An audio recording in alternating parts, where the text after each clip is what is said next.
بسم اللہ الرحمن الرحیم۔ السلام علیکم۔ شہادت۔ حضرت عباس کے بعد امام حسین غریب اور بے روزگار مددگار ہو گئے۔ کوئی نہ تھا جو آپ کی مدد کرتا۔ آپ نے میدان میں جانے سے پہلے خواتین اور بچوں کو وداع کی اور انہیں سکوت اور صبر کی تلقین کی۔ جب امام حسین علیہ السلام میدان میں پہنچ گئے اور دشمنوں کے سامنے آ کر تلوار سے ٹیک لگائی اور بلند آواز سے فرمایا، میں تمہیں خدا کی قسم دیتا ہوں، کیا مجھے پہچانتے ہو؟ زرد کی فوج نے کہا، ہاں، آپ فرزندہ رسول ہیں۔ امام حسین نے فرمایا، کیا جانتے ہو کہ میرے بابا علی بن ابن طالب ہیں؟ سپاہیوں نے کہا، جی جانتے ہیں۔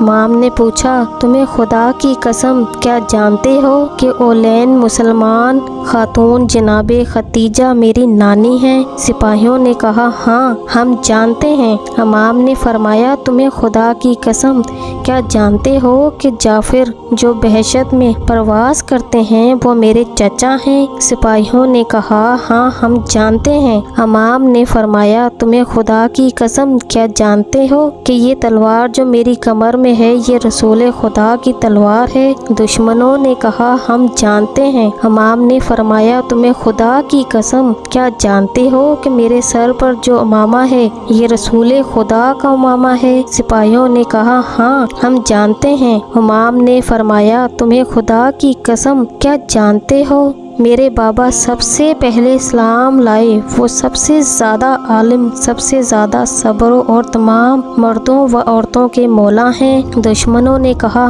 ہاں ہم جانتے ہیں۔ امام نے پوچھا، پھر تم میرا خون کیوں بہا رہے ہو جبکہ کل قیامت میں حوض کوثر میرے بابا کے اختیار میں ہوگا؟ وہ ایک گروہ کو اس طرح وہاں ہنگا رہے ہوں گے جس طرح پیاسے اونٹ کو پانی سے روکا جاتا ہے۔ قیامت میں پرچم لشکر انہی کے ہاتھوں میں ہوگا۔ دشمنوں نے کہا، ہاں ہم جانتے ہیں، لیکن تمہیں ہرگز نہ چھوڑیں گے جب تک کہ تم پیاس کے مارے موت کا پیالہ نہ پی لو۔ اس کے بعد جنگ شروع ہوئی۔ امام حسین علیہ السلام نے دشمنوں کو جنگ کی دعوت دی۔ جو بھی میدان میں آتا آپ کے ہاتھوں ہلاک ہوتا۔ اسی طرح آپ نے دشمن کے بہت سے بہادروں کو قتل کیا۔ پھر آپ نے دائیں جانب حملہ کرتے ہوئے یہ پڑھا، قتل ہونا ذلت کی سواری سے بہتر ہے اور ذلت بہتر ہے جہنم میں داخل ہونے سے، اور ہر حال میں خدا کی پناہ میرے ساتھ ہے۔ میں اس کی پناہ اور عزت کے ہوتے تمہاری پناہ میں اپنے کو نہ دوں گا۔ میں حسین ہوں، علی کا فرزند، خدا کی قسم کھاتا ہوں کہ ظالموں کے آگے سر نہ جھکاؤں گا۔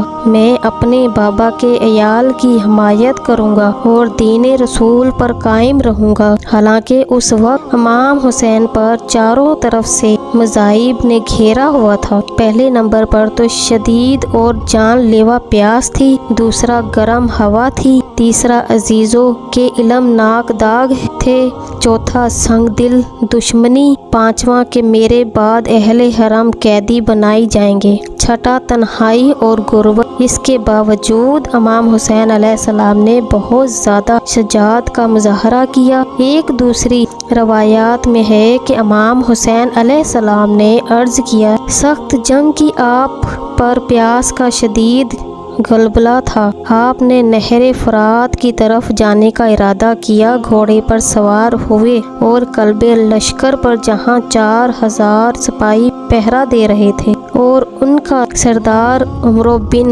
الحجاج تھا، حملہ کیا، لشکر کو دونوں طرف پرکندہ کر دیا اور خود آپ فرات میں داخل ہو گئے۔ امام نے اپنے گھوڑے کی طرف رخ کیا اور فرمایا، تو بھی پیاسا ہے، میں بھی پیاسا ہوں، میں اس وقت تک پانی نہیں پیوں گا جب تک تو نہ پی لے گا۔ گھوڑے نے گویا احساس کیا اور اپنا منہ بلند کر لیا، گویا آپ سے پہلے پانی نہیں پیوں گا۔ جس وقت امام حسین نے اپنے چلو میں پانی لیا، ایک دشمن نے آواز دی، اے حسین، آپ پانی پی رہے ہیں؟ اور فوجیوں نے آپ کی خیموں کا رخ کر لیا ہے، وہ خیمے جلا رہے ہیں۔ آپ کی غیرت جوش میں آئی ہے، پانی پھینک دیا اور تیزی سے خیمے کی طرف واپس آئے۔ معلوم ہوا کہ کسی نے بھی خیمے پر حملہ نہیں کیا ہے۔ دشمن کا مطلب تھا کہ اس خیمے سے امام کو پانی پینے سے روکیں۔ ایک روایت میں ہے کہ امام حسین نے عمر سعد کے سامنے 3 باتیں رکھیں۔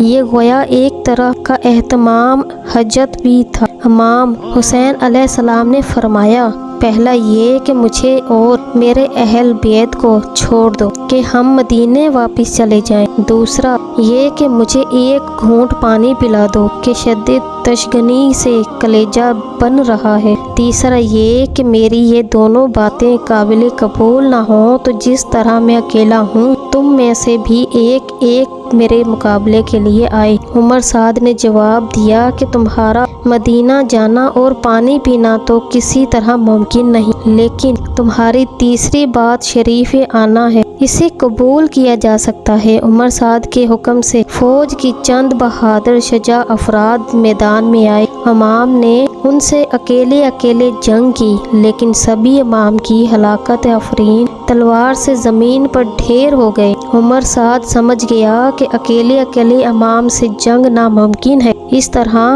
فوج کا ایک سپاہی بھی باقی نہیں رہے گا، اس لیے اس نے معاہدہ توڑ دیا اور اجتماعی حملے کا حکم دے دیا۔ آپ پر چاروں طرف سے حملہ کر دیا گیا۔ امام نے اس طرح انہیں ضد پر لیا کہ وہ چونٹیوں کی طرح بھاگنے لگے۔ مسعودی نے لکھا ہے کہ امام حسین نے اس طرح جنگ کی کہ بے روایت 1800 دشمن کے سپاہیوں کو قتل کیا۔ ایک دوسری روایت میں ہے کہ زخمیوں کے علاوہ 1950 افراد کو طیب کیا۔ عمر سعد اپنے فوجیوں سے چلانے لگا، تم پر تو فیک کیا، تم جانتے نہیں کہ کس سے جنگ کر رہے ہو، ایسی پایو چاروں طرف سے حملہ کرو۔ یہ سنتے ہی 4000 تیر اندازوں نے امام حسین کی طرف تیروں کی بارش کر دی۔ آپ اسی طرح جنگ کرتے رہے اور اشکیہ سے پانی طلب کرتے رہے، لیکن کوئی آپ کا جواب نہیں دیتا تھا۔ آپ کے جسم پر اس قدر تیر پیوست تھے کہ بیان کیا جاتا ہے کہ آپ معنی رسائی یا خارسپست کی طرح ہو گئے تھے۔ امام محمد باقر کا ارشاد ہے کہ امام حسین علیہ السلام کے جسم 330 سے زیادہ زخم تھے اور وہ سبھی آپ کے آگے کی طرف تھے، کیونکہ آپ نے کبھی دشمن کو پیٹھ نہیں دکھائی۔ اسی وقت شمر کچھ لوگوں کے ساتھ آیا اور آپ کے اور خیموں کے درمیان محاذ قائم کر دیا، اس طرح کہ وہ سبھی خیمے کے نزدیک ہو گئے۔ امام نے آواز فریاد بلند کی، تو پھر تم پر اگر تمہارے پاس دین نہیں اور تمہیں قیامت کا ڈر نہیں تو کم سے کم دنیا میں آزاد مرد کی طرح رہو۔ شمر چلایا، ہائے فرزند فاطمہ، کیا کہہ رہے ہو؟ امام نے فرمایا، میں کہتا ہوں کہ میں تم سے جنگ کر رہا ہوں، تم مجھ سے جنگ کرو۔ ان عورتوں کا کیا قصور ہے؟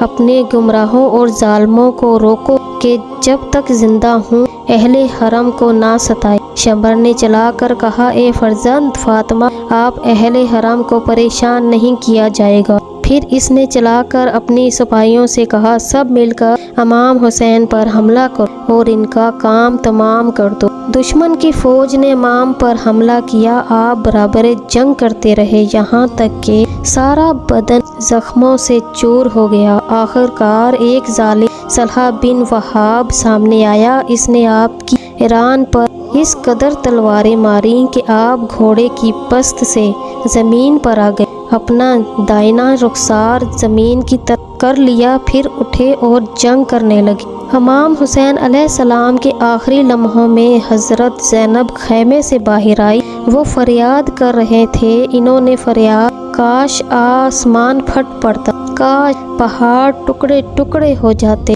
اسی طرح وہ امام حسین کے قریب گئے۔ عمر سعد بھی کچھ لوگوں کے ساتھ آیا۔ امام حسین جان کنی کے عالم میں تھے۔ زینب نے فریاد کی، اے عمر، ابو عبداللہ قتل کیے جا رہے ہیں اور تو دیکھ رہا ہے؟ جناب، زینب کی یہ فریاد اس قدر دل خراش تھی کہ عمر سعد کی روتے روتے داڑھی بھیگ گئی، لیکن اس کے باوجود عمر سعد نے اپنا چہرہ ان سے موڑ لی اور کوئی جواب نہ دیا۔ حضرت زینب نے فریاد بلند کی، ہائے وائے ہو تم پر، کیا تم میں کوئی مسلمان نہیں؟ لیکن کسی نے بھی بی بی زینب کا جواب نہ دیا۔ امام حسین علیہ السلام جان کنی کی حالت میں زمین پر پڑے تھے کہ کسی کو ہمت نہ ہوتی کہ آخری صحبت لگائے دشمن کا۔ ایک فوجی ہلال بن نافع کہتا ہے کہ میں نے قتل گاہ کی طرف دیکھا کہ حسین اپنے خون میں لوٹ رہا ہے۔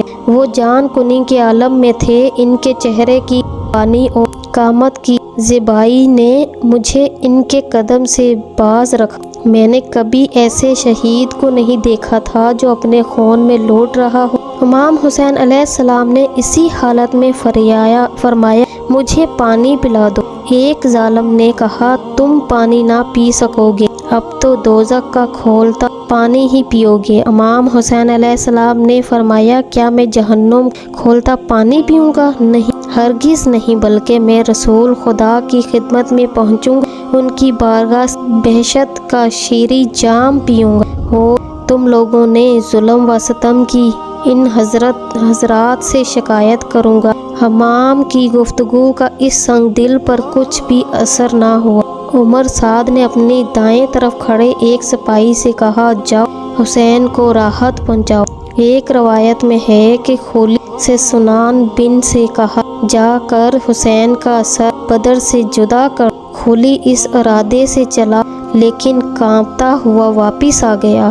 سنان یا شمر نے اس سے پوچھا خدا تیرے بازو الگ کر کیوں تھر تھرا رہا ہے؟ آخر کار سنان نے، اور بعض روایتوں کے مطابق شمر نے آپ کا سر بند جدا کیا۔ شمر کہہ رہا تھا کہ میں جانتا ہوں کہ تم مولا ہو، فرزند رسول ہو، ادھر و مادر کی حیثیت سے بہترین انسان ہو، اس کے باوجود تمہارا سر بدن سے جدا کر رہا ہوں۔ امام حسین نے اس وقت شمر سے کہا اب جب کہ تو نے میرے قتل پر تیاری کر لی ہے ایک گھونٹ پانی پلا۔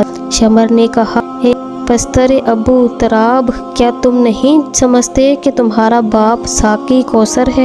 وہ جامع کوثر سے دوستوں کو سیراب کرے گا۔ صبر کرو تاکہ انہی کے ہاتھ سے سیراب ہونا۔ دوسری روایت میں ہے کہ شمر نے کہا خدا کی قسم میں ایک گھونٹ بھی پانی نہ پلاؤں گا یہاں تک کہ تم گھونٹ گھونٹ موت کا پیالہ پی لو۔ امام حسین کے قتل ہونے کے بعد عمر سعد نے اپنے لشکر میں اعلان کیا کہ کون ہے جو حسین کو روندے اور ان کے سینے اور پشت پر گھوڑے دوڑا۔ 10 افراد تیار ہو گئے۔ وہ 10 افراد اپنے گھوڑوں پر سوار ہوئے اور جس حسین پر گھوڑے دوڑانے لگے یہ حالت ہو گئی کہ امام کے سینے اور پشت کی ہڈیاں چور چور ہو گئیں۔ ان 10 افراد کو ابن زیاد کی طرف سے بہت زیادہ انعام دیا گیا۔ جس وقت امام حسین علیہ السلام گھوڑے کی پشت سے زمین پر تشریف لائے، آپ کے گھوڑے نے جس کا نام ذوالجناح تھا آپ کا طواف کرنے لگا۔ اس طرح وہ آپ کا بچاؤ کر رہا تھا، بار بار ہنہنا رہا تھا۔ عمر سعد چلایا اس گھوڑے کو پکڑ کر میرے پاس لاؤ کیونکہ یہ رسول خدا کا بہترین گھوڑا ہے۔